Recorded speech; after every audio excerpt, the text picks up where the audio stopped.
So we have the Solo Stove Ranger. So this is one of the smaller ones that you can get.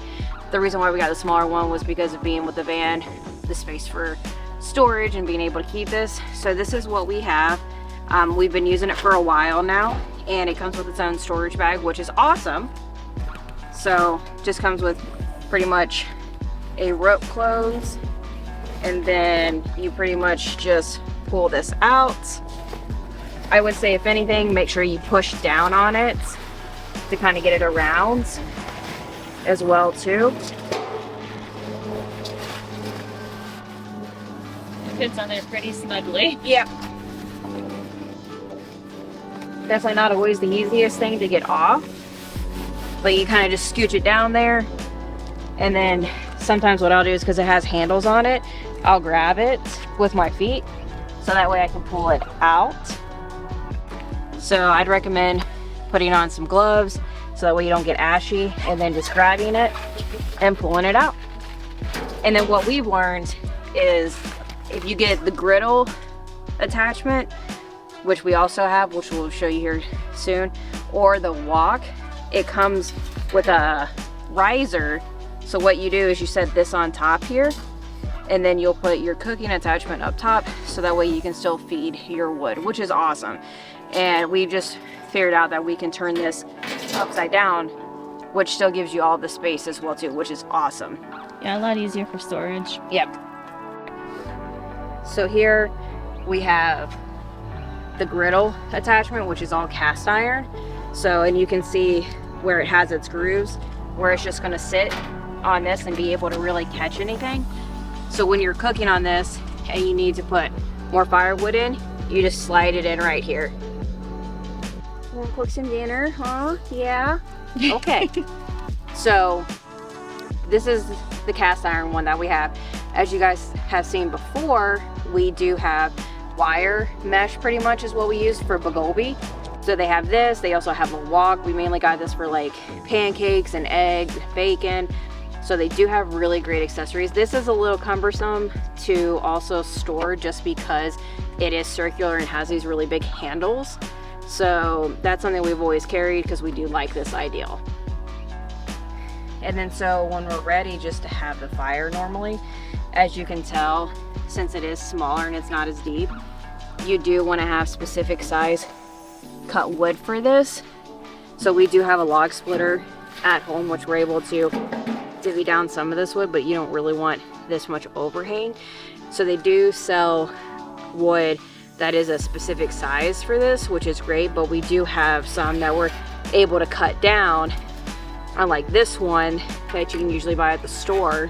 So when you buy these Solo stoves, you do want to be aware of that. You don't want too much overhang. And so we definitely have cut this down to size so that way it fits better in here. So all the holes that are in the side here and then the bottom, really try to make that a smokeless fire, which it really does well at. We don't get too much smoke in our face. It really just depends on the wood that you also burn to, if it's really wet, but we've really not had any problems with that. Of it is that in the bottom of these, now Solo Stove is doing an adapter you can throw in there, and you can actually burn pellets instead of firewood. So this is a great attachment. I don't know if that's for the older version, which we have. We don't have the 2.0 where the bottom actually comes out fully, but I did see that they did launch that, which is great, because then that means you don't have to track around a whole bunch of firewood, and you can just use those pellets. So now that you're done cooking and you had your fire and you're ready to pack up in the morning, it is really hard to single-handedly get this back in there by yourself.